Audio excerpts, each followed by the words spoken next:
आजकल जो लोग हैं उनको ये नहीं पता होता है कि उनके शरीर में किस चीज़ की कमी हो रही है। डॉक्टर्स के पास जाते हैं तो वो उन्हें बहुत सारे टेस्ट बता देते हैं। दो सबसे पावरफुल हार्मोन्स हैं। अगर आपने इन दोनों हार्मोन्स को कंट्रोल कर लिया तो जीवन बहुत अच्छा चलेगा, बीमारियां नहीं होंगी। नंबर 1 इंसुलिन है, नंबर 2 है विटामिन डी। आप अगर देखेंगे, इंसुलिन और विटामिन डी मैं क्यों बोल रहा हूं, क्योंकि ये दोनों पावरफुल हार्मोन्स बाकी हार्मोन्स को ऑलमोस्ट कंट्रोल करते हैं। हड्डियों के जितने भी प्रॉब्लम्स आप जानते हैं सभी विटामिन डी कंट्रोल करती है। मोर देन 40% लोगों को विटामिन डी की डेफिशिएंसी है, बिकॉज हमें धूप में रहने की आदत ही खत्म हो गई है। धूप में हम फेंट हो जाते हैं। ये भारतीय पद्धति है जीने की। अगर ये आप करते रहें तो ना विटामिन डी की कमी होगी, ना कोई चीज की कमी होगी, और 100 साल की जिंदगी बहुत अच्छे से आपकी बीत सकती है। डिप्रेशन से लेके सिजोफ्रेनिया तक, ये सभी चीजों में आप देखेंगे ज्यादातर लोगों को विटामिन डी की कमी है।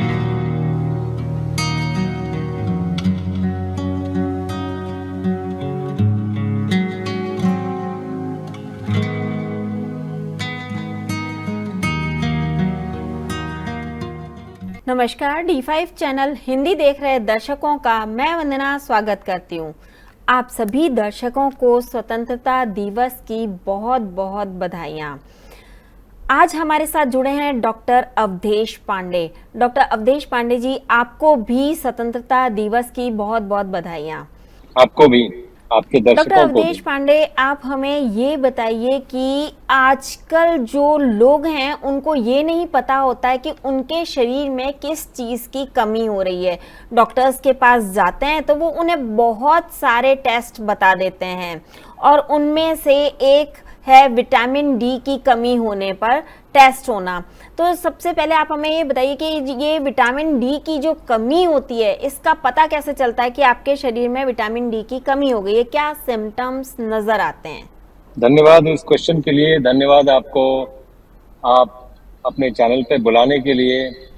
स्वतंत्रता से शुरू करते हैं। संस्कृत एक ऐसी भाषा है जिसका पर्यायवाची शब्द दुनिया के किसी भाषा में संभव नहीं है। हिंदी में थोड़ा बहुत संभव है, बाकी इंग्लिश में तो बिल्कुल ही नहीं। स्वतंत्रता और इंडिपेंडेंस ये एक ही बात नहीं। स्वतंत्र, स्व के तंत्र को समझना ही स्वतंत्रता है।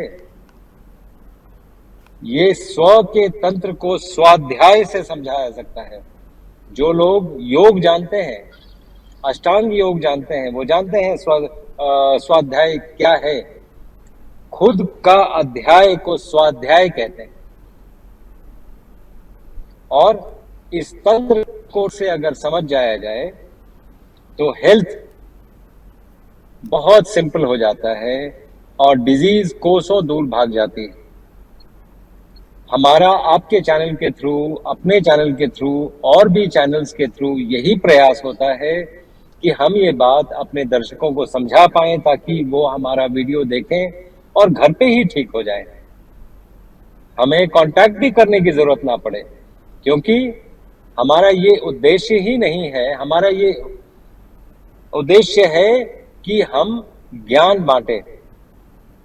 जो भी हमारे पास थोड़ा बहुत ज्ञान है वो हम बांटें ताकि लोगों का फायदा हो। तो स्वतंत्रता का हमने आपको बता दिया। इस स्वतंत्र में दो सबसे पावरफुल हार्मोन्स हैं। अगर आपने इन दोनों हार्मोन्स को कंट्रोल कर लिया तो जीवन बहुत अच्छा चलेगा, बीमारियां नहीं होंगी। नंबर 1 इंसुलिन है, नंबर 2 है विटामिन डी। आप अगर देखेंगे, इंसुलिन और विटामिन डी मैं क्यों बोल रहा हूं, क्योंकि ये दोनों पावरफुल हार्मोन्स बाकी हार्मोन्स को ऑलमोस्ट कंट्रोल करते हैं। ऑलमोस्ट आप अगर देखेंगे बॉडी जैसे फंक्शन करती है, ये बाकी बॉडी फंक्शंस को कंट्रोल करते हैं। जैसे किसी की हड्डियां कमजोर हैं, किसी के घुटने रिप्लेस होने आए हैं, हड्डियों में दर्द है, उनको ये समझ नहीं आ रहा है हड्डियां इतनी सॉफ्ट कैसे हो गई हैं, ऑस्टियोपोरोसिस क्यों है, ये सभी चीजें विटामिन डी कंट्रोल करता है। तो विटामिन डी एक विटामिन नहीं है, ये एक हार्मोन है, और ये हार्मोन बॉडी खुद बनाती है। इसके लिए जो इनपुट चाहिए वो इनपुट और पाइनियल ग्लैंड का फंक्शन है। अगर सूरज की रोशनी आपको पर्याप्त मात्रा में नहीं मिल रही तो विटामिन डी बनना मुश्किल है। उसके और भी ऑल्टरनेटिव्स हैं, जैसे आपको सूरज की, कुछ ऐसे देश हैं जहां पर सूरज की रोशनी नहीं होती है, तो वो क्या करेंगे? वो अगर कोई भी बायो चीजें जलाएंगे, जैसे लकड़ी जलाएंगे, जैसे हम विंटर में जब बहुत ये कोहरा होता है पंजाब में, तो हम लकड़ियां जलाते हैं। लकड़ी जब आप जलाएंगे, उसके ताप में बैठेंगे, उससे भी जो इंफ्रारेड निकलता है वो एक तो बहुत हीलिंग होता है, दूसरा वो ऑलमोस्ट नियर इंफ्रारेड और फार इंफ्रारेड ये दोनों रिक्वायर्ड होते हैं। नियर इंफ्रारेड ज्यादा, जो विटामिन डी के मेटाबॉलिज्म में बहुत काम आता है, और अल्ट्रावायलेट रेज भी काम आते हैं। तो ये सभी कुछ संभव है जैविक चीजों से, हीटर से नहीं, क्योंकि हीटर के भी लोग ये सोचेंगे कि भी लाल होता है, उससे उससे डिहाइड्रेशन होगा, लेकिन इससे डिहाइड्रेशन नहीं होगा, इससे विटामिन डी बनेगा। तो विटामिन डी कैसे बनता है? ये सूरज की रोशनी स्किन से एब्जॉर्ब होती है, और स्किन में प्रीकर्सर होता है विटामिन डी का, जो विटामिन D3 में कन्वर्ट हो जाता है। इसके बाद स्किन से वो जाता है लीवर में, लीवर में एक और चीज जुड़ती है, उसके बाद वो किडनी में जाता है, किडनी में एक और चीज जुड़ती है। टेक्निकली मैं अगर बोलूं तो 25 हाइड्रोक्सी कोलेकैल्सिफेरॉल, और किडनी में 125 डाई हाइड्रोक्सी कोलेकैल्सिफेरॉल, ये होता है। तो आप समझ लीजिए, अगर लीवर फंक्शन ठीक नहीं है, अगर किडनी फंक्शन ठीक नहीं है, तो विटामिन डी ठीक नहीं होगा और सभी प्रॉब्लम्स होंगे। तो इसलिए ये जरूरी है कि ये सभी अंग नॉर्मल हों, तभी आप विटामिन डी जनरेट कर पाएंगे। लोग ऐसा बोल सकते हैं कि हम बाहर से ले लेंगे, हम बाहर से कैप्सूल ले लेंगे, वो तो अवेलेबल है। मैं इन बातों पे ज्यादा टिप्पणी नहीं करना चाहता हूं, लेकिन वो जो बाहर से आप कोई भी सप्लीमेंट लेंगे विटामिन डी का, वो आपके विटामिन डी को थोड़ा बहुत वेरिएशन कर सकता है। ब्लड में लेवल नॉर्मल आ सकता है, लेकिन आप में विटामिन डी की कमी रहेगी, जो प्रॉब्लम्स हैं वो रहेंगी, और सूरज की रोशनी को आप स्टोर नहीं कर सकते हैं। The only place where sunlight can be stored is leaves. पत्तियों में विटामिन डी स्टोर हो सकती है, और vitamin D interestingly magnesium metabolism में भी काम आती है, और मैग्नीशियम का एक ही सोर्स है हरी पत्तियां। जो क्लोरोफिल होता है और जो हीमोग्लोबिन होता है, ये मॉलिक्यूलर स्ट्रक्चर दोनों का सेम होता है। हीमोग्लोबिन में बीच में आयरन होता है, क्लोरोफिल में मैग्नीशियम होता है। तो आप ये सर्किट कंप्लीट करते हैं अगर आप पत्तियां खाते हैं तो एक बरगद की पत्ती और एक पीपल का पत्ता, 20 नीम के पत्ते, 20 करी पत्ते और कुछ व्हीट ग्रास अगर लेके एक जूस बना दिया जाए सुबह सुबह, तो ये संभावना है कि आपकी विटामिन डी की कमी दूर हो जाएगी। इसके साथ साथ आपको कम से कम 45 मिनट्स टू 1 आवर 30 मिनट्स, मतलब पौना घंटा से 1.5 घंटे तक धूप में रहना जरूरी है। धूप में कोई जरूरी नहीं है कि आप डायरेक्ट सनलाइट में रहें और फेस को, क्योंकि कई जो यंगस्टर्स हैं वो बोलेंगे मेरा फेस ब्लैक हो जाता है, तो आप पैर धूप में रख दें, आप हाथ धूप में रख दें, क्योंकि कहीं से भी वो एब्जॉर्ब हो जाएगा, स्किन से एब्जॉर्ब हो जाएगा और आपको वही इफेक्ट देगा वो। तो ये मतलब तरीके, क्योंकि चीजों को जब तक आप आसान नहीं बनाओगे तब तक लोग 100% फॉलो नहीं करेंगे। तो विटामिन डी करता क्या है? आप कुछ पूछ रही थी वगैरह जी, मैं जी, मैं बीच आपसे में ये मैं आप मैं आपसे ये पूछना चाह रही थी कि विटामिन डी की कमी जब हो जाती है तो कौन-कौन सी और बीमारियां हो सकती हैं? विटामिन डी आपका पूरा मेटाबॉलिज्म रेगुलेट करता है। Number 1 insulin, number 2 vitamin D. Insulin आपका पूरा मेटाबॉलिज्म, एनाबॉलिज्म रेगुलेट करता है स्पेशली। इसीलिए इंसुलिन क्या करता है कि वो हर चीज को बड़ा करता है। मुंह को भी बड़ा कर देगा, पेट को बड़ा कर देगा, कोई ट्यूमर है उसको भी बड़ा कर देगा। इंसुलिन का ये काम है, इट्स अ ग्रोथ फैक्टर। और हड्डियों को मजबूत करने के लिए कैल्शियम की रिक्वायरमेंट है। कैल्शियम का पूरा मेटाबॉलिज्म, मतलब आप जिस स्ट्रक्चर पे खड़े हो वो आपका स्केलेटन है, वो आपके बोन्स हैं, उसका पूरा का पूरा स्ट्रक्चर विटामिन डी मैनेज करता है। और विटामिन डी की कमी है तो हड्डियां कमजोर होती जाएंगी और ऑस्टियोपोरोसिस होता जाएगा और ज्यादा वो गलने लगेंगी, जिसको कैटाबॉलिक एक्टिविटी कहते हैं। वो गलने लगेंगी, ऑस्टियोपोरोसिस हो जाएगा और वहां से कैल्शियम निकल के ब्लड स्ट्रीम में आने लगेगा। आप सोच रहे होंगे कि कैल्शियम हम बाहर से खा लें, तो ये ख्याल अच्छा है कि कैल्शियम आप खा लें, लेकिन आपको मालूम नहीं है कि उसकी बायो अवेलेबिलिटी क्या है, वो हड्डियों में जा रहा है कि नहीं। क्योंकि आपने देखा होगा ज्यादातर लोगों को जो हार्ट अटैक होता है और सीटी स्कैन कराते हैं, पहले सीटी स्कैन में कैल्शियम स्कोरिंग होता है। कैल्शियम को आर्टरीज में लगे हुए हैं, कैल्शियम को बोन्स में होना चाहिए, दांतों में होना चाहिए। आर्टरीज में क्या कर रहे हैं? क्योंकि वो कैल्शियम वहां पे जा नहीं पा रहा है और आप एक्सेस कैल्शियम ले रहे हैं। इसलिए कोई जरूरी नहीं है कि आप सप्लीमेंट ले रहे हैं तो आप भी हो गए। हर चीज जो रेलिवेंट, जो जरूरी है वो है विटामिन के।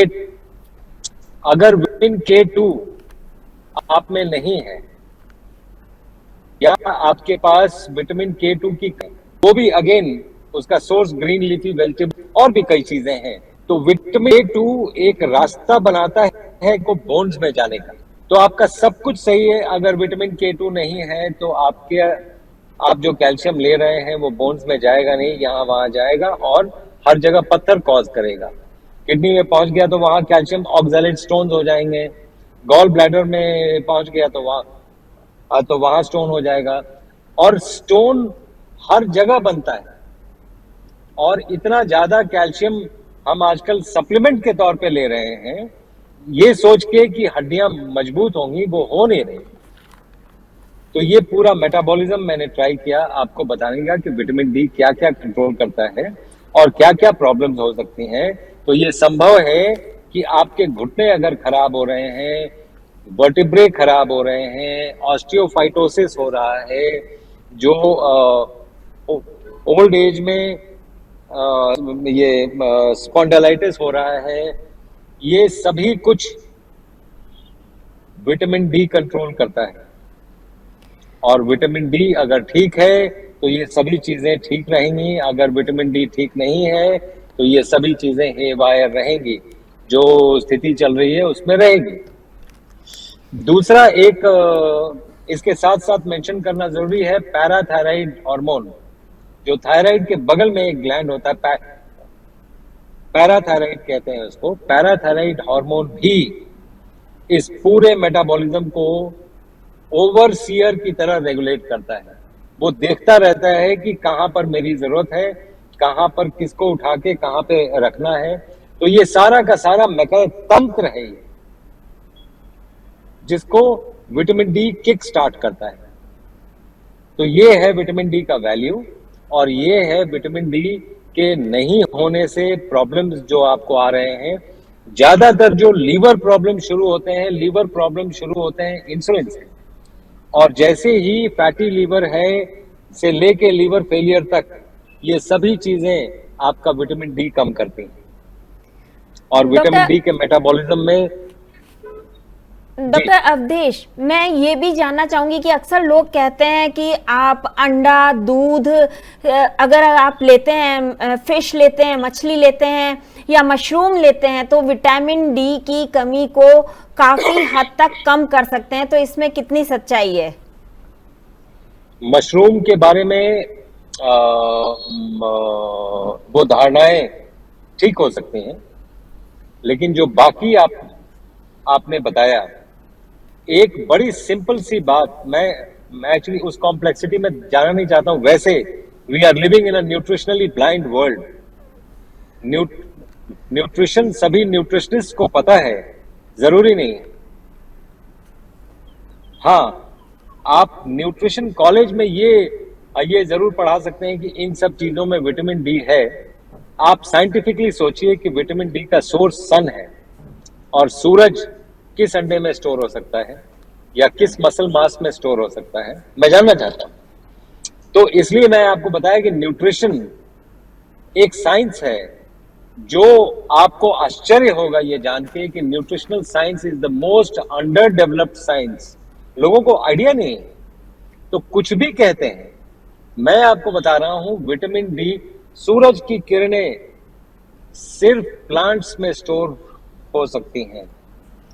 तो प्लांट बेस्ड डाइट हो आपका, और वो भी पकाया हुआ नहीं, रॉ, उसमें विटामिन डी की मात्रा बहुत अच्छी हो सकती है। क्योंकि विटामिन डी को जैसे ही आप हीट करेंगे बियॉन्ड 45 डिग्री सेंटीग्रेड, जबकि खाना आप तकरीबन अगर स्लो आंच में भी बनाएं तो आप 75 डिग्री सेंटीग्रेड में बनाती हैं।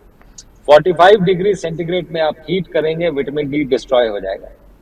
तो वो जो स्टोर्ड विटामिन है वो काम नहीं आएगा जब आपने हीट किया। इसलिए पत्तों को वैसे ही खाना पड़ेगा। और कैंसर स्टेम सेल्स को सबसे ज्यादा विटामिन डी चाहिए और इंसुलिन चाहिए। और दूसरा है कि जो रिपेयर मैकेनिज्म है बॉडी का, इन्फ्लेमेशन कभी भी ठीक नहीं होगा अगर विटामिन डी की कमी है तो ये सभी चीजों में, मतलब नॉट ओनली ये सिर्फ बीमारियां ही कॉज नहीं करता है, कई बीमारियों में सहायक के रोल पे ये आता है विटामिन डी। और विटामिन डी नहीं है तो आपका कोई भी हीलिंग प्रोसेस या तो बहुत डिलेड होगा या फिर नहीं होगा या ठीक से नहीं होगा। अगर आम भाषा में कहें कि विटामिन डी की कमी होने पर किन लोगों को खतरा हो सकता है, तो क्या कहना चाहेंगे आप इस बारे में? हड्डियों के जितने भी प्रॉब्लम्स आप जानते हैं सभी विटामिन डी कंट्रोल करती है। हड्डियों का जितने भी प्रॉब्लम है, और जो स्टोन फॉर्मेशन है वो भी विटामिन डी कंट्रोल करता है, इस कुछ और हार्मोन्स के साथ। तो आपको अगर ये सब प्रॉब्लम्स हैं तो आपको अपना विटामिन डी लेवल चेक कराना चाहिए।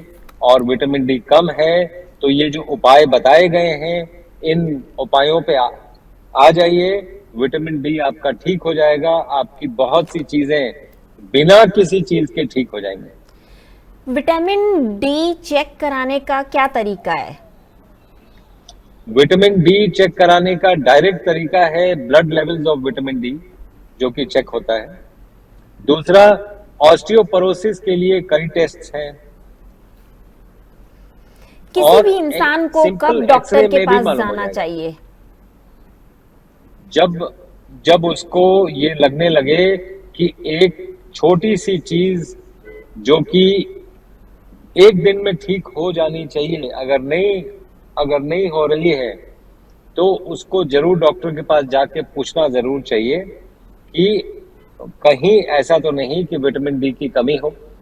और आप सरप्राइज्ड होंगे कि भारत जैसे देश में जहां पर इतना सूरज है, वहां पर भी आज के यंग जनरेशन में विटामिन डी, क्लासरूम्स में आप देख लीजिए, आप स्कूल में सर्वे करवा लीजिए, मोर देन 40% लोगों को विटामिन डी की डेफिशिएंसी है। बिकॉज हमें धूप में रहने की आदत ही खत्म हो गई है। धूप में हम फेंट हो जाते हैं।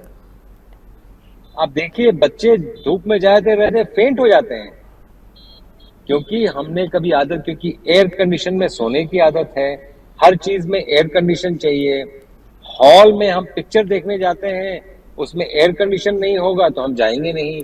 आप देखिए हम वैभव के तरफ बढ़ रहे हैं कि डिजास्टर के तरफ बढ़ रहे हैं, ये चॉइस मैं आपके और आपके दर्शकों के ऊपर छोड़ता हूं। जी, आपके हिसाब से रूटीन कैसा होना चाहिए सुबह से शाम तक का?